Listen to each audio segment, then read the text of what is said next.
कक्षा 9 कविता कैदी और कोकिला। इसका भावार्थ बताने से पहले मैं आपको इसके लेखक के बारे में बताऊंगी। इसके लेखक हैं माखनलाल चतुर्वेदी जी। माखनलाल चतुर्वेदी जी का जन्म मध्य प्रदेश के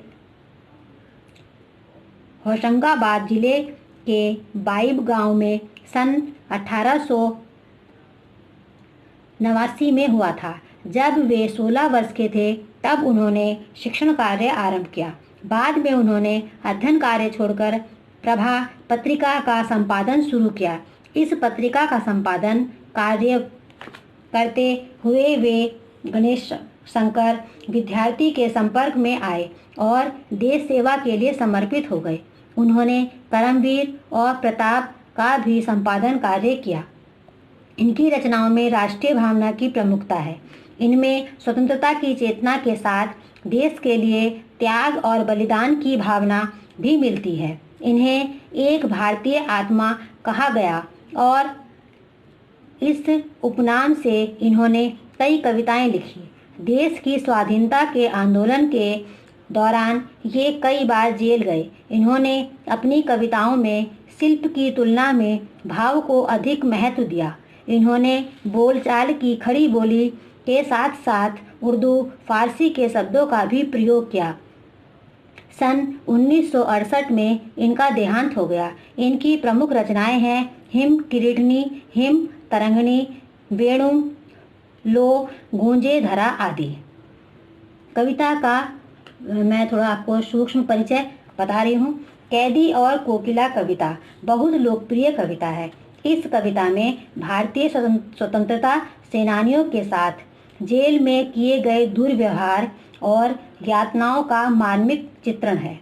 जेल में कवि एकांकी और उदास, एकांकी यानी एकांत यानी अकेला और उदास है। अपने मन के दुख, असंतोष और ब्रिटिश शासन के प्रति आक्रोश को प्रकट करते हुए कवि कहते हैं कि यह समय मधुर गीत गाने का नहीं बल्कि मुक्ति गान सुनाने का है। कवि को लगता है कि कोयल पूरे देश को एक जेल के रूप में देख रही है, इसलिए आधी रात को वह चीख उठी है। कविता का भावार्थ। क्या गाती हो, क्यों रह रह जाती हो, कोकिल बोलो तो। क्या लाती हो, संदेशा किसका है, कोकिल बोलो तो। इसमें कवि कहता है कि उस समय का वर्णन क्या है कवि ने इसमें, जब हमारा देश पराधीन था।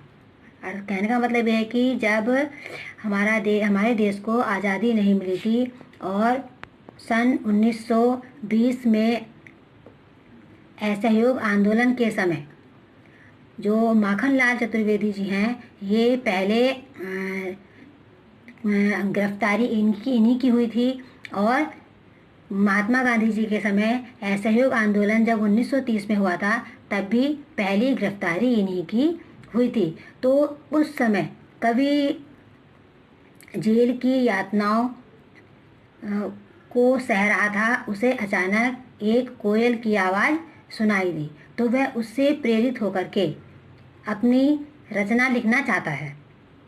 कवि कहता है कि क्या गाती हो, वह उससे प्रश्न कर रहा है कि क्योंकि अगर एकांत में अचानक रात में की कोयल की आवाज़ सुनाई दी जाए आ जाए तो कवि को ऐसा लग रहा है कि यह कोई विषम परिस्थिति है जिसमें कोयल गा रही है और बोल रही है। वह किसी क्रांति का संदेश देना चाहती है।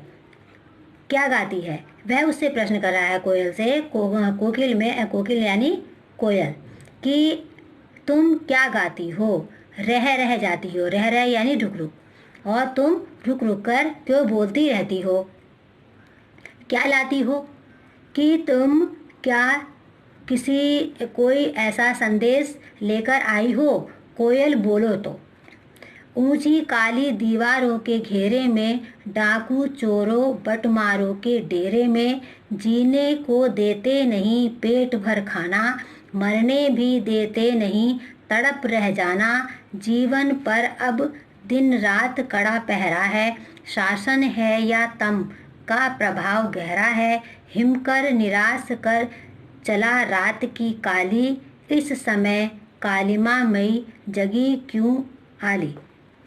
कवि कोयल से कह रहा है कि वह अपनी परिस्थिति को बता रहा है कि ऊंची काली, क्योंकि जो जेल होती है वहाँ पर जहाँ पर कवि को रखा गया था, तो वह जेल बहुत ही संकरी यानी बहुत ही छोटी थी, बहुत अंदर को थी।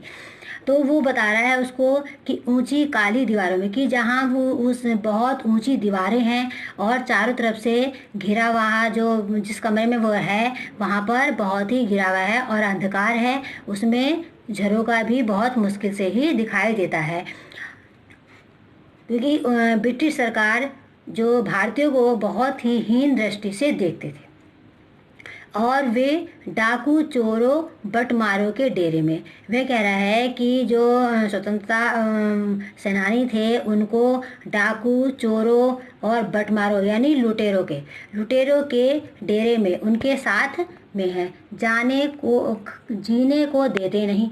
और जो ब्रिटिश शासन है वे कैदियों को केवल इतना ही खाना देते हैं कि पेट भर जाए।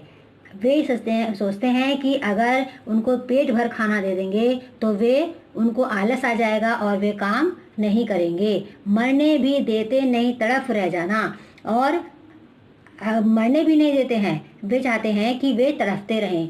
जीवन पर अब दिन रात कड़ा पहरा है।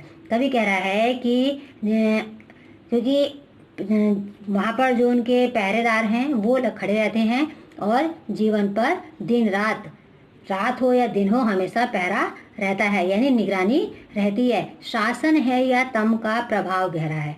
वह कहता है कि यह ब्रिटिश शासन है या तम का यानी अंधकार का प्रभाव बहुत ही गहरा है।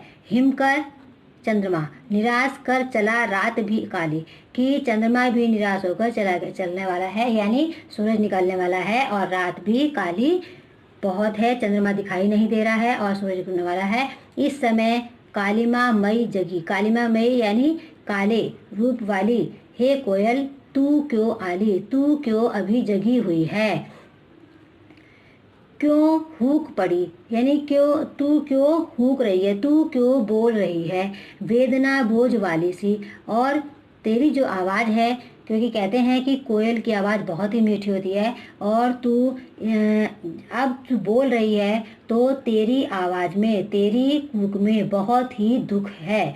तेरी जो कूक है, जो तेरी आवाज़ है बहुत ही वेदना से भरी है, बहुत ही दुख से भरी हुई है। कोकिल बोलो तो क्या लुटा। वो कह रहा है कि हे कोयल तुम मुझे बताओ कि तुम्हारा क्या लुट गया है। मृदुल वैभव की रखवाली सी कोकिल बोलो तो। कवि कह रहा है कि मृदुल यानी कोमल, वैभव समृद्धि को रखने वाली हे कोयल तुम कुछ बोलो तो क्या हुई बावली। वह कह रहा है कि हे कोयल तुम इतनी बावली क्यों हो रही हो, यानी तुम इतनी क्यों रात में क्यों चीख रही हो। कह देते हैं ना ऐसे बाल में कि तो बहुत बावला सा हो रहा है, कि कुछ समझ में नहीं आया, रात में चाहो रात में बोलने लगा है, दिन में चाहो। तो वैसे ही यहाँ कवि भी कह रहा है कि तू अर्धरात्रि यानी आधी रात को कि हे बावली तू आधी रात को क्यों चीख रही है।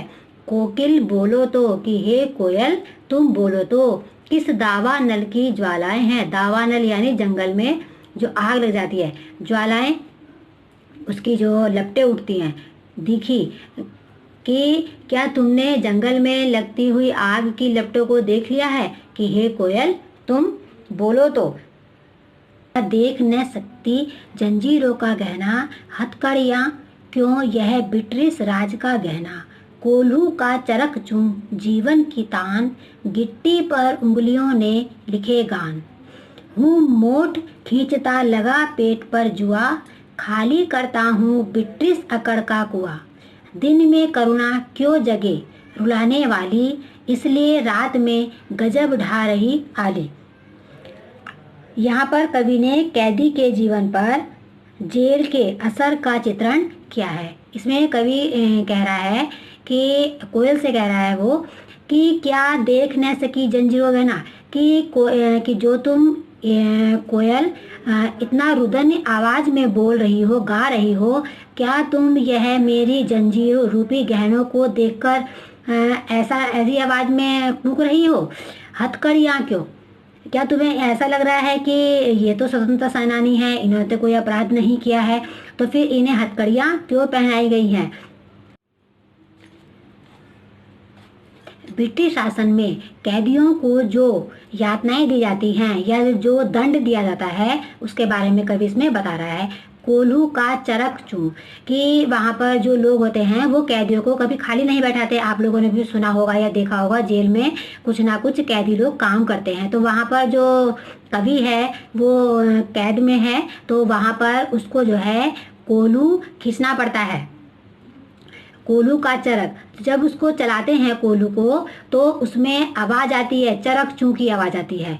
तो वही जब वो उसको सुनते हैं तो वो उसकी बार जब उनको डेली यही काम करना होता है और उसकी आवाज़ सुनते सुनते उनको वो अपने जीवन की तान समझ लेते हैं, वही उनके जीवन की तान यानी जीवन की धुन बन जाती है। गिट्टी पर अंगुलियों ने लिखे गान, और जब वहाँ पर कैदी लोग जब पत्थर तोड़ते हैं तो उन पत्थरों को तोड़ते तोड़ते जब उन पत्थरों पर निशान पड़ जाते हैं तो उनको ऐसा लगता है कि मानो उन्होंने उस पर आज़ादी के गाने लिख दिए हैं। हूँ मूठ खींचता लगा पेट पर जुआ, और जो पहले पुराने ज़माने में एरट होती थी तो उसमें एक गड्ढा होता था, थोड़ा पहिया बनता था और उससे जो है बैलों के द्वारा कुएं से पानी निकाला जाता था। तो वैसे ही यहाँ जो कैदी हैं, कैदियों को वो कुएं को उस जो एरट होती है उसको चलाने के लिए जब वो चलाते हैं तो मोठ यानी लकड़ी का जो कोना होता है, टुकड़ा, उसको वो पेट से खींचते हैं, उस जुए को खींचते हैं।